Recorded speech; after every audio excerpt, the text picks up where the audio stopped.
there. Subscribe to my channel. And also press this bell icon. Halo, assalamualaikum warahmatullahi wabarakatuh. Saya M. Imron pribadi, tetap di channel vlog Marifat Bisnis. Kali ini saya mereview tentang bagaimana kejamnya Shopee membunuh UMKM. Itu karena sanksi-sanksinya yang berat dan kemudian karena ketentuan Shopee yang sudah sangat profesional begitu. Ini adalah bagian kedua dari penjelasan saya. Oke, saya buka akun Shopee ya. Saya buka akun Shopee. Ini adalah versi kedua dari tindak lanjut ya, versi kedua dari bagian daripada kedua bagaimana kejamnya Shopee membunuh UMKM karena sanksi-sanksinya. Di awal kesimpulan saya simpulkan bahwa kejamnya Shopee membunuh UMKM itu karena Shopee menerapkan sistem yang terlalu amat sangat profesional yang luar biasa, sehingga sistem itu tidak mampu diikuti oleh UMKM nasional yang secara umum, tapi mampu diikuti oleh para mall-mall online, mall-mall dan perusahaan-perusahaan besar yang tergabung di Shopee.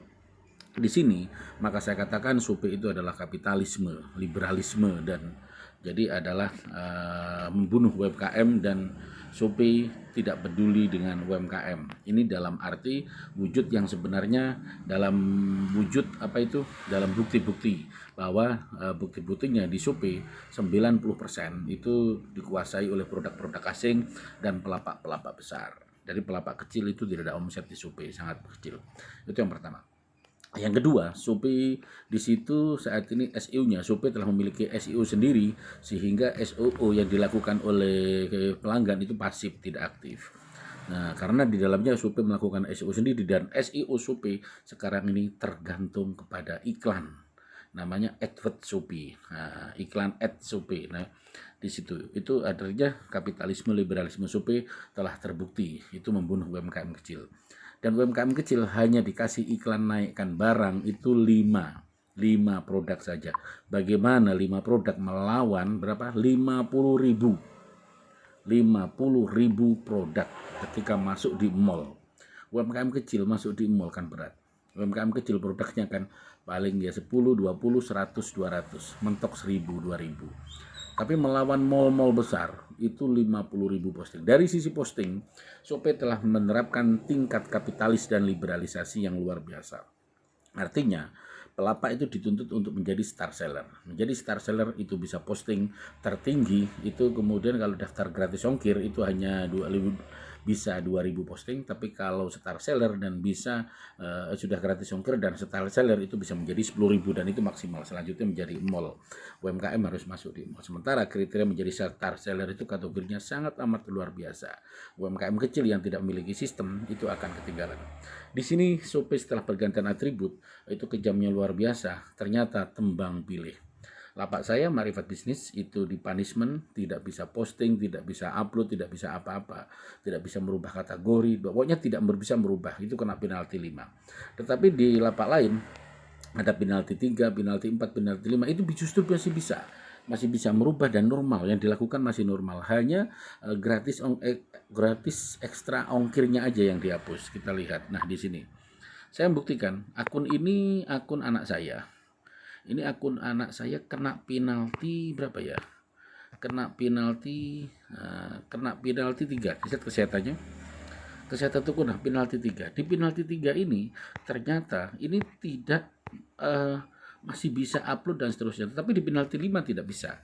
Tetapi ada toko di penalti 5 lainnya teman saya masih bisa melakukan upload. Apakah ini tembang pilih? Artinya sistem Shopee masih tembang pilih di sini dalam menentukan punishment-nya. Kita lihat contoh hari ini saya ngupload produk ya. Coba ini saya upload produk terbaru dari versi Shopee, saya tambahkan produk. Nanti bisa enggak? Oke. Ini kena penalti 5, bisa tambah produk. Oke, saya tambah produk, yes. Ini ya, tambah produk. Saya tambahkan produk. Nah, saya pilih kategori produk. Kategori produk saya pilih. Nah, di sini oke. Saya akan memposting. Coba tak cari produknya dulu. Tak cari dari Telegram dulu, oke. Di sini saya akan upload ini. Oke, saya 1, 2. sorry, produknya 1 2 3 4 5 6. Oke, sorry, 6. Yes, 7. Nah, oke, masuk. Nah, kita posting. Saya kasih nama postingan ini adalah gelas etnik,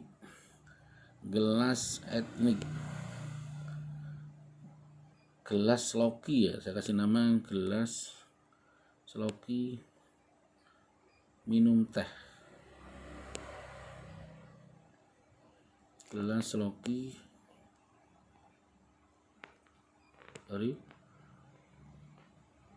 minum teh kayu mahoni.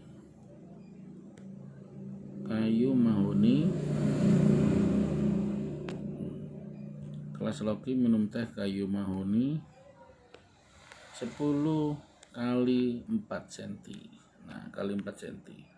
Nah, biar cepat deskripsinya nanti saya rubah lagi ya. Yang penting ini sudah masuk. Oke, saya salin ini jadi deskripsi. Nah, oke, biar cepat ya, saya deskripsi. Kemudian kategori, yes.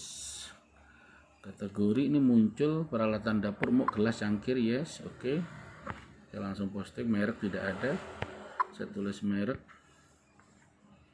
Di sini mereknya tidak ada, no brand. Nah, ini setelah ganti atribut ganti no brand. Setelah atribut ganti no brand. Negara asal Indonesia, ya. Kemudian masa garansi produk itu oke, saya garansi 1 bulan. Ya, kemudian bahan baku kayu, saya ketik kayu, oke, tambahkan, masuk, yes, simpan. Ini atribut baru ya, kapasitas volume, oke, satuan saya isi lengkap, mililiter, menjadi 100 mililiter, oke, yes, simpan. Kemudian jenis garansi, yes, garansi produsen, garansi supplier, garansi produsen, oke. Saya garansi produsen koleksi barang antik, oke ya. Saya masukkan koleksi barang antik, jenis cangkir, gelas win, oke, boleh gelas win. Saya masukkan jenis gelas bir, gelas koktail, gelas flute, gelas red wine, gelas rock glass, gelas whisky, gelas white. Oke, masuk gelas whisky, coba saya masukkan. Jumlah lembar tidak ada ya. Ini bukan lembaran, bukan produk. Oke. Kemudian harga ini saya tulis 7.500, yes. Stok saya kasih 1.000 karena stok saya sangat banyak. Varian grosir tidak ada, ongkir, yes. Beratnya 50 gram, oke. Yes, simpen.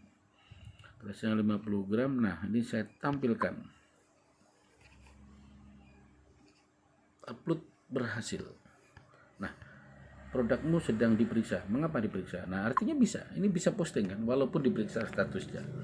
Walaupun produk ini sedang status diperiksa, artinya ini bisa produk ini bisa diposting.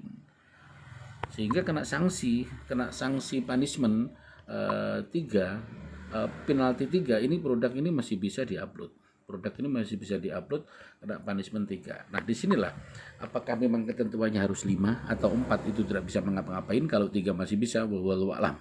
Saya tidak tahu kenapa Shopee melakukan ini. Tapi yang jelas aturan ini tembang pilih karena ada yang 5 kena penalti 5 itu masih bisa. Ada kena penalti 5 masih bisa. Di sini Shopee menetapkan ketentuan program seller ya. Program star seller ketika mau ini kalau sudah kena penalti berdiri gratis ongkir sudah nggak bisa lagi.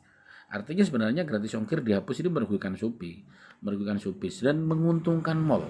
Lagi-lagi ya, kalau gratis ongkir ini dihapus bagi lapak-lapak kecil yang tidak masuk star seller, sementara mall itu kan selalu star seller dengan sistem dia bagus. Artinya lagi-lagi dengan penghapusan sanksi gratis ongkir ekstra ini dihapus yang menguntungkan mall lagi. Semua penghapusan dan penerapan sistem yang sangat amat profesional karena terlalu canggihnya Shopee, karena terlalu hebatnya Shopee dalam mengatur sistem, itu yang diuntungkan adalah pihak mall, pihak perusahaan-perusahaan besar. Tetapi karena sistem yang ketat itulah, saya jelaskan, karena sistem yang sangat ketat itulah Saya sebut SUP membunuh UMKM bukan dengan apa, tapi dengan sistem yang sangat ketat, dengan sistem yang sangat amat profesional, sistem yang sangat-sangat bagus. Disinilah SUP membunuh. Jadi hati-hati UMKM. UMKM ketika jualan di SUP, hati-hati bagaimana caranya. Jadi SUP pada episode pertama saya katakan hanya jadikanlah tempat untuk showcase pajangan. Tapi jualan yang sebenarnya kalian jadi untuk transaksi bayar saja. Jualan sebenarnya lakukan di medsos, lakukan di TikTok, di YouTube, di blog dan seterusnya. Transaksi pelanggan larikan ke Shopee nggak apa-apa, ke Bukalapak boleh, ke Tokopedia boleh. Tapi jangan melulu ke Shopee, walaupun Shopee terbaik jangan ke Shopee aja, ke Bukalapak, Tokopedia, atau cari kalau Shopee ada gratis ongkir ya manfaatkan gratis ongkir. Bukalapak gratis ongkir manfaatkanlah, marketplace itu bisa Anda manfaatkan, kita manfaatkan semua. Jangan UMKM terjebak pada iklan pada Shopee. Iklan pada Shopee tidak segalanya, tapi itu bisa membunuh sugesti para UMKM bahwa jualan di Shopee harus mengeluarkan iklan, beli Shopee. Oh, Shopee itu kan jualan ya, jualannya ya iklan. Maka kita tidak harus membeli iklannya Shopee kok. Jadi masih banyak jalan, 1000 jalan menuju jualan tanpa beli iklannya Shopee. Nah, disinilah para UMKM harus hati-hati, harus semangat, harus terus kreatif, meningkatkan kreativitas, kecerdasan kita dalam bermain digital marketing, dalam mengatur budgeting, mengeluarkan iklan-iklan yang ada di Shopee. Artinya kejamnya Shopee membunuh UMKM karena Shopee telah menerapkan sistem yang sangat profesional, yang amat lebih profesional daripada Bukalapak, Tokopedia, dan Lazada. Sehingga Shopee karena tingkat profesionalnya inilah yang membunuh UMKM. Terima kasih, sukses untuk UMKM nasional, terus semangat, terus jualan, boleh di Shopee, di Bukalapak, di Tokopedia, terus tingkatkan jualan. Tapi jangan fanatisme pada salah satu marketplace, seperti di Shopee, di Bukalapak, Tokopedia, jangan terlalu fanatisme. UMKM harus membangun platform marketing sendiri, di mana di website sendiri, di blog sendiri, harus membangun itu. Harus membangun di blog, di website, dan besarkan marketplace sendiri. UMKM harus bersatu sesama UMKM, berkoloni dengan UMKM. Di sinilah UMKM Indonesia, UMKM Nusantara akan bangkit, dan UMKM akan mandiri secara totalitas begitu. Terima kasih, saya Imron Pribadi. Jika ada kesalahan, mohon maaf. Jika ada kelebihan, semata-mata dari Allah Subhanahu wa taala. Assalamualaikum warahmatullahi wabarakatuh.